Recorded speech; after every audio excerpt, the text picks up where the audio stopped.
신일의 뉴스 정면 승부 1부 시작합니다. 목요일은 최고의 품격으로 꾸며지고 있죠. 오늘 직접 모실 분 국민의힘 김종혁 최고위원입니다. 지금 스튜디오에 나와 계십니다. 어서 오십시오. 안녕하십니까. 뭐 당연히 이 얘기해야죠. 그 명태균 씨와 윤석열 대통령의 녹취 민주당이 공개를 했는데 이거 어떻게 들으셨어요? 일단은. 굉장히 충격적이고 참담한 심정으로 들었습니다. 왜냐하면 이제 그 명태균 씨가 공개했던 명태균 씨가 공개한 게 아니죠. 그렇죠. 그 민주당이 공개한 그 명태균 씨와 대통령 사이에 있었다는 뭐 그런 녹취 내용은 사실은 그게 거기서 윤석열 대통령이 한 그때 당시엔 당선인이겠죠. 당선인이 한 발언이 이 공천 개입에 해당하느냐 안 하느냐는 뭐 논란은 있을 수가 있어요. 일단 법률적인 논란으로는 당선인 신분. 네, 그게 당선인 신분인데 그게 공무원 아니지 않느냐. 네. 그러니까 뭐 민간인이 그렇게 얘기한 것들이 그게 공천 개입에 해당하느냐. 뭐 이런 반론이 있을 수도 있어요. 근데 거기에 또 대한 반박으로 그 5월 9일 날 그 대통령 취임하기 하루 전날 그 얘기를 했지만 결국 공천이 이루어진 건 5월 10일 아니냐. 그때는 이미 대통령 임무가 시작됐을 때니까 그거는 원인과 결과를 따질 때 결과로 따지본다면 그거는 어떤 공천 개입에 해당할 수 있지 않느냐 이런 얘기도 있어요. 이건 근데 사실 법률적 논쟁인데 그렇죠. 네. 이게 그렇게 중요할까는 싶어요. 왜냐하면 인식의 영역을 말씀하시는 거죠. 대통령이라는 것은 무슨 뭐 공무원이냐 아니냐의 문제가 아니라 국가 최고의 지도자인데 이분이 한 말이 그거보다는 이게 저희가 더 이제 좀 고통스럽게 느끼는 것은 그동안에 뭐라고 그랬었냐면은 그 2번밖에 안 만났다. 2번 만났고 경선 직전까지인가 뭐 그때 경선할 때 2번 정도 만났는데 그다음에 이제 그분에 대해서 여러 가지 평이 안 좋은 지적이 있어서 어떤 의원이 그렇게 얘기하길래 그만 안 만났다 이렇게 됐는데 이번 녹취록을 보면 이게 그 취임하기 하루 전날이라는 거 아닙니까? 5월 9일이라는 거니까 그러면 그 이전에 용산 대통령실에서 했던 설명, 해명 이게 아닌 게 되잖아요. 그러니까 그 취임 하루 전날까지도 만났고 또 그때 뭐 만났다기보다 연락을 했고 그러니까 차량 안에서 통화한 걸로 보이더라고요. 그다음에 그 다음 날 이제 초청한 것도 뭐 고지음이었다라고 한다면 그러면 무엇보다 신뢰가 무너진 것이 되기 때문에 그러면 사람들이 야, 그 명태균이라는 사람은 너무 과장 많고 허풍이 센 거 아니야? 뭐 정치 브로커니까 뭐 자기 살기 위해서 이 얘기 저 얘기 하고 있는 거 아니야? 이런 식의 의심을 했었는데 그래서 그래도 대통령실에서 말하는 게 맞겠지라고 믿던 그런 분들이 꽤 있을 거 아닙니까? 근데 이게 만약에 무너져 버리면 저희는 신뢰가 무너지는 것이기 때문에 자칫하면 명태균 씨가 뭐 허풍으로 한 얘기까지도 그 말이 다 맞고 대통령실은 거짓말이다. 이런 식의 분위기가 만들어질 수 있어서 사실 저희는 그게 굉장히 좀 걱정이 되는 그런 상황입니다. 지금 1분 전에 JTBC가 또 단독으로 보도한 내용이 있다고 하는데 뭐예요? 그러니까 이게 도대체 뭐 한꺼번에 뭘 하든지 명태균 씨가 또 그랬대요. 김건희 여사가 권력을 쥐고 있잖아. 뭐 이런 녹취를 또 JTBC가 단독으로 입수했다고 그러는데. 아니 근데 그거는 뭐 사실은 세간에는 별의별 소문이 다 있었잖아요. 그렇죠. 근데 그게 본인이 명태균 씨가 그렇게 얘기하는 것 자체 다른 사람한테 그렇게 얘기한 것으로 그것이 다 사실이다라고 얘기하기는 좀 어렵죠. 그러니까 당연하죠. 예, 그걸 뭐 단독 기사라고 하더라도 뭐 사실 사석에서는 그런 얘기 많이 하잖아요. 대통령 부인이 권한이 너무 세대. 뭐 대통령이 꼼짝 못한대. 이런 얘기들을 많이 했어요. 뭐 있는 게 사실인데 그렇다고 그래서 그것 자체가 지금 어떤 직접 본인의 그렇죠. 목소리라든가 이런 게 아니라면 그걸 가지고서 뭐 단독 기사다 뭐 이렇게 쏟아내기는 쉽지가 않습니다. 근데 어쨌든 대통령실은 지금 좋게 얘기한 거다. 명태균 씨한테. 맞습니다. 그죠? 네. 이런 입장이고 아이고 그거 뭐 보고받은 적도 없고 지시한 적도 없고 아무것도 없다. 지금 근데 이 대통령실의 입장 뭐 사실일 가능성도 있죠. 왜 그러냐면 녹취를 보면 누구한테 얘기했다라는 게 없거든요. 그러니까 대통령이 내가 누구한테 얘기를 했는데 아유 근데 말들이 많다 뭐 이런 식이 그렇죠. 아니거든요. 네. 당에서는 말이 많더라. 근데 누구한테가 빠져 있어요. 그게 빠져 있기 때문에 그냥 좋게 얘기했다 이런 해석도 가능하기는 한데 김종혁 최고위원께서 말씀하신 대로 이게 이 국민들이 그걸 어떻게 받아들일 것인가 하는 부분이 또 모르겠어요. 그렇죠. 그러니까 아까 말씀드린 대로 보면은 이거 대통령실의 설명은 그거잖아요. 그 사람이 하도 그 김영선 전 의원에 대해서 공천을 해달라고 선거운동 때 도와줬던 사람인데 계속 졸라대니까 그 좋게 얘기하기 위해서 그냥 그 얘기를 했을 뿐이다. 그리고 그 얘기 보면 뭐 내가 뭐 해주라고 그랬는데 당에서 말들이 많더라라고 얘기는 이거는 약간 좀 여지를 둔 거잖아요. 나 해줄게. 내가 대통령 후보 나 당선자니까 해줄게. 뭐 이렇게 얘기한 게 아니야. 말이 많다라는 건 다른 것을 핑계로 해가지고 하려는 여지가 있는 그렇죠. 거죠. 그러니까 야 사실 안 되면 야 그거 안 됐는데 그거 내가 얘기했잖아. 당에서 하도 반발이 많아서 그런 거야. 이렇게 빠져나갈 수 있는 여지를 둔 것이기 때문에 그것이 확실하게 공천 개입이다라고 얘기하기는 쉽지 않아요. 근데 문제는 아까 말씀드린 대로 그러면 그때도 왜 그 얘기 했다고 그러지. 왜 두 번만 만났다고 하고 5월 9일 날 그 통화한 내용에 대해서는 얘기를 하지 않았느냐. 그러면 그 본인이 했던 얘기가 깨져버리기 때문에 진실성이 무너져 버렸기 때문에 그 얘기도 거짓말 아니냐. 이렇게 얘기할 수 있는 거거든요. 그리고 또 하나는 뭐냐면 지금 공개한 거는 딱 윤석열 대통령의 언급 명세균 씨가 거기에 대해서 뭐 평생 뭐 은혜를 평생 잊지 않겠다든가 뭐 그런 얘기 맞아요. 딱 두 개거든요. 그런데 이제 이 전체 맥락을 봐야지 이게 딱 띄면 안 된다. 실제로 명태균 씨가 TV조선과의 단독으로 인터뷰를 한 내용이 아까 뜬 거로 제가 봤는데 거기에서 명태균 씨 뭐냐면 그게 잘린 부분이 있다. 그렇죠. 그 잘린 부분이 당이 알아서 한다고 그랬던가 뭐 그렇게 얘기를 했다는 부분이 잘렸다. 지금 이렇게 얘기를 하고 있는데 이런 것들도 또 고려는 해야 되는 거 아니겠어요? 그렇죠. 왜냐하면 우리가 거두절미라고 하잖아요. 그러니까 말이라는 게 앞과 뒤를 다 잘라버리면 맥락이 아니라 어떤 특정의 단어만 남게 되면 거기에 대해서는 또 해석이 왜곡될 수 다양하게 있죠. 나올 수 있는 거거든요. 그러니까 그 부분에 대해서도 뭐 명태균 씨가 이렇게 주장하면 만약에 본인이 있으면 그걸 공개를 하면 될 것 같아요. 그래서 이러이러한 부분이 삭제가 됐다. 그러니까 이걸 다 그것도 들으면 하나의 방법이네.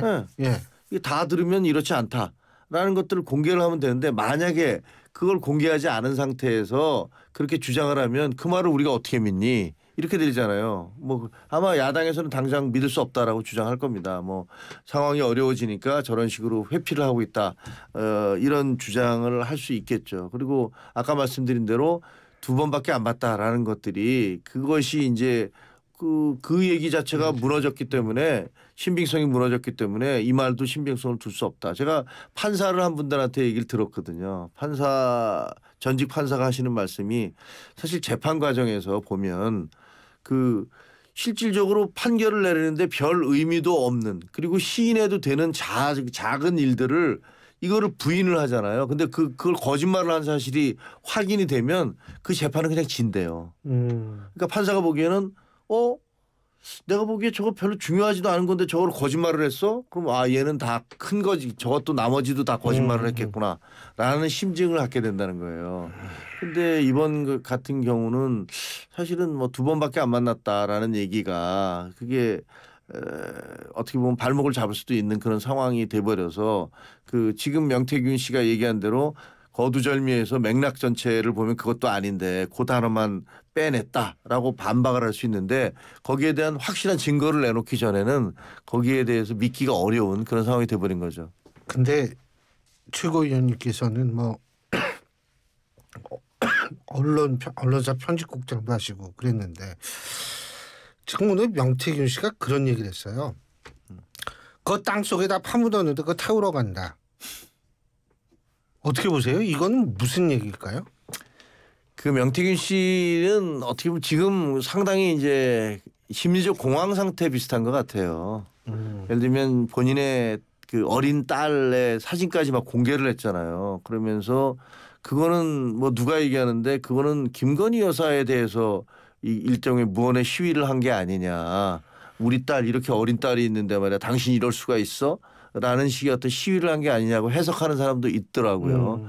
근데 보면 그분이 이제 강혜경 씨가 공개한 그 뭐 녹취록이 여러 개가 있잖아요. 제가 다 듣지는 않았고 몇 개 이렇게 듣다가 보니까 다 돈 얘기더라고요. 명태균 씨와 강혜경 씨가 뭐 무슨 돈을 얼마 줬는데 뭐 어디 갈 때 뭐 제주도 갈 때 무슨 돈을 내가 받아서 어떻게 줬는데 뭐 이런 얘기들을 계속 하고 있더라고요. 그리고 얘기 들어보니 경제적으로도 매우 쪼들렸다고 해요. 좀 그랬던 것 같아요. 네, 매우 쪼들렸고 그다음에 이번 사태가 터지고 난 다음에 자기가 감옥에 갈지도 모른다는 엄청난 두려움. 네, 내 어린애들을 어떻게 누가 키우냐 뭐 이런 것들이 있었다고 해요. 그런 심리적 공황 상태가 있었기 때문에 그 자기가 법적 책임을 면하기 위해서 엄청난 얘기들을 계속 하는 것 같아요. 그리고 뭐 어떤 때는 협박성으로 보이는 얘기도 하고 그다음에 어떤 때는 또 읍소로 들리는 얘기도 하고 그다음에 뭐 아까 감정을 자극하는 우리 딸 얘기도 하고 그 사진도 올리고 진짜 딸이 애기더라고요. 네, 그러니까요. 뭐 50에 대해서 50살이 돼서 낳았다는 거 아니에요. 그러니까 굉장히 어린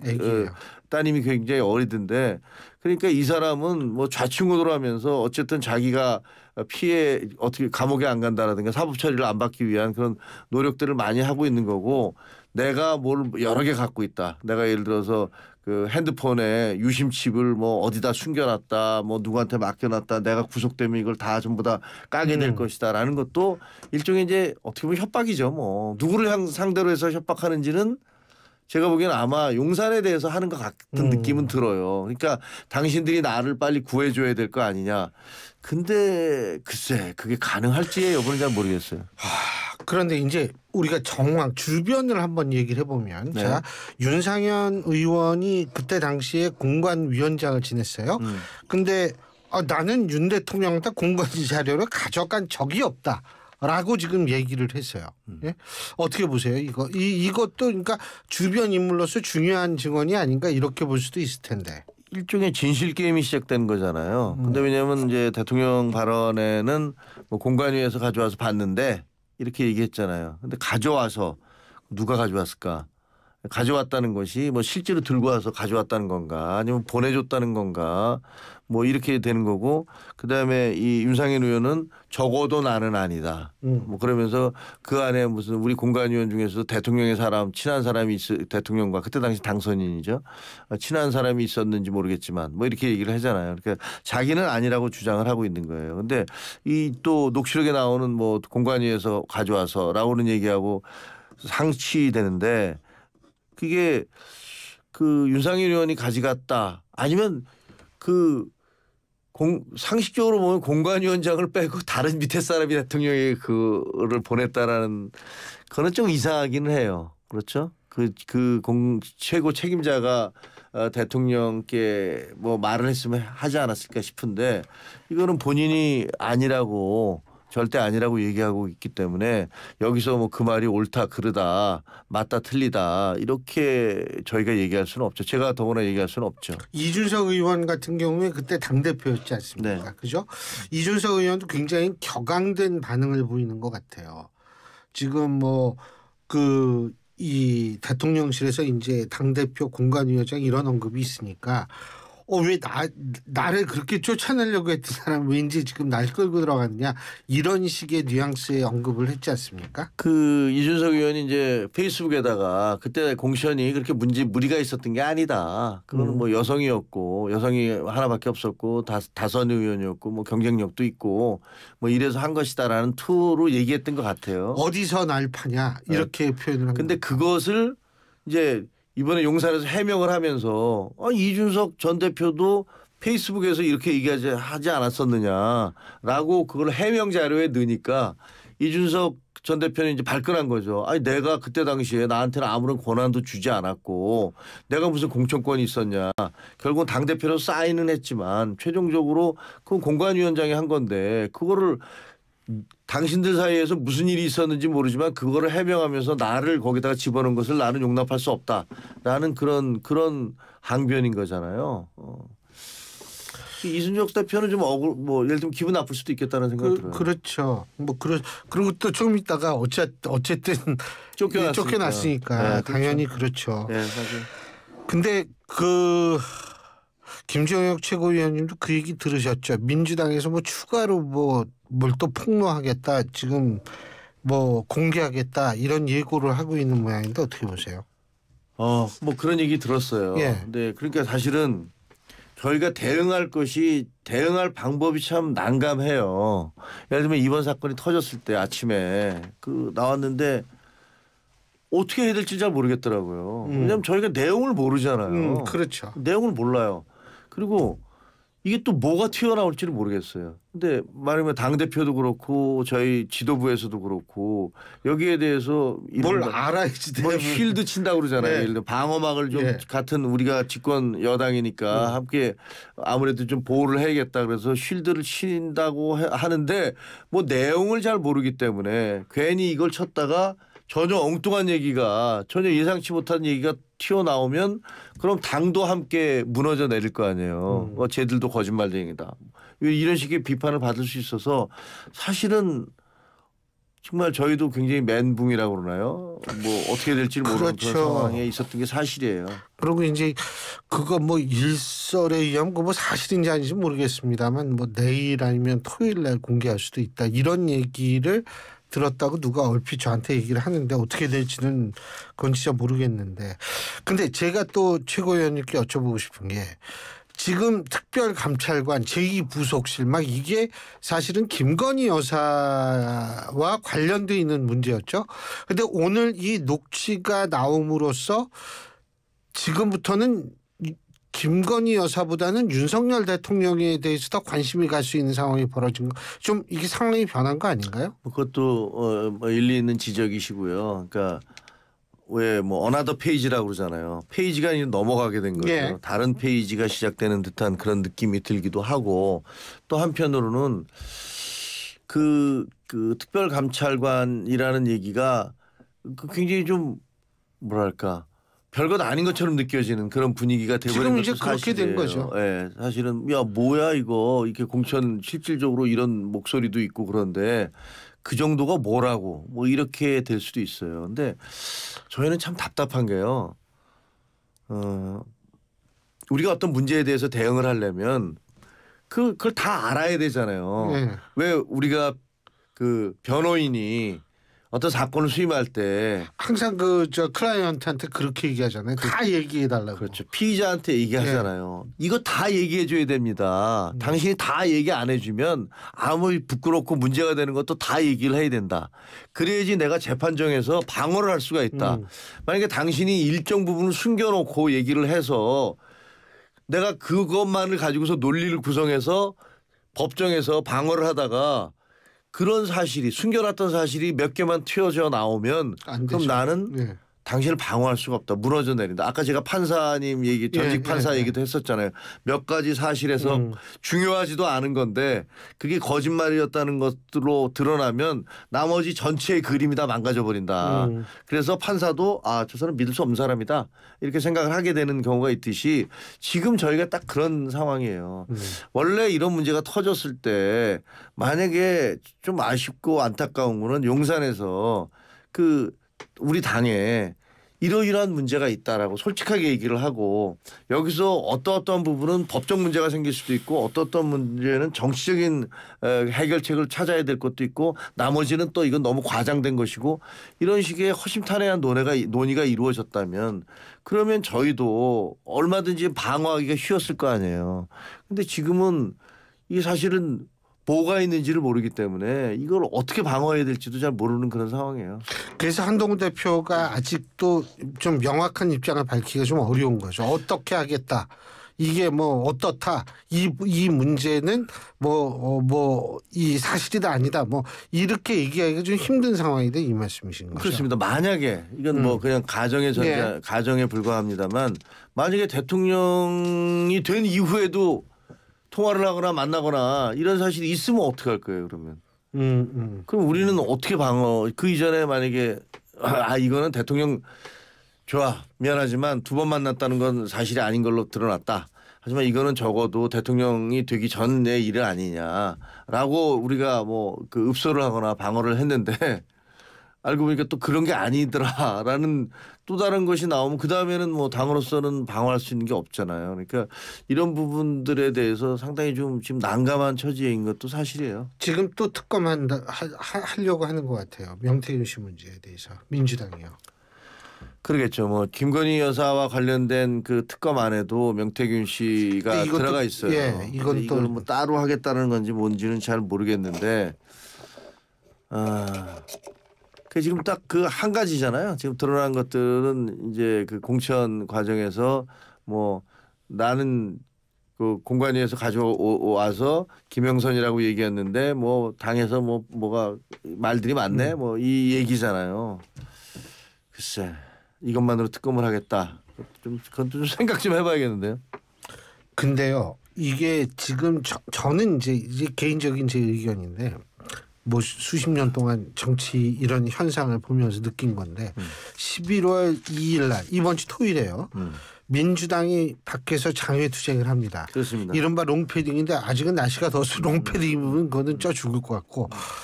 이 롱패딩 그 소위 말하는 장외 집회를 하는데 이 장외 집회는 원래 목적이 김건희 여사 특검법 관철을 위한 이거라고 주장을 했거든요. 원래 제목이 김건희 규탄 범국민대회였어요. 예. 예. 근데 이게 좀 바뀌면은 이 좀 그러니까 예를 들면 김건희 여사 규탄 뭐 이런 게 아니고 예를 들면은 공천 무슨 뭐 이런 식으로 해가지고 이게 바뀌면 이게 좀 전국 분위기가 확 좀 바뀌지 않을까요? 어떻게 보세요? 전 11월 2일, 11월 9일 날은 또 민주노총 중심으로 뭐가 있어요. 그 장외 집회가.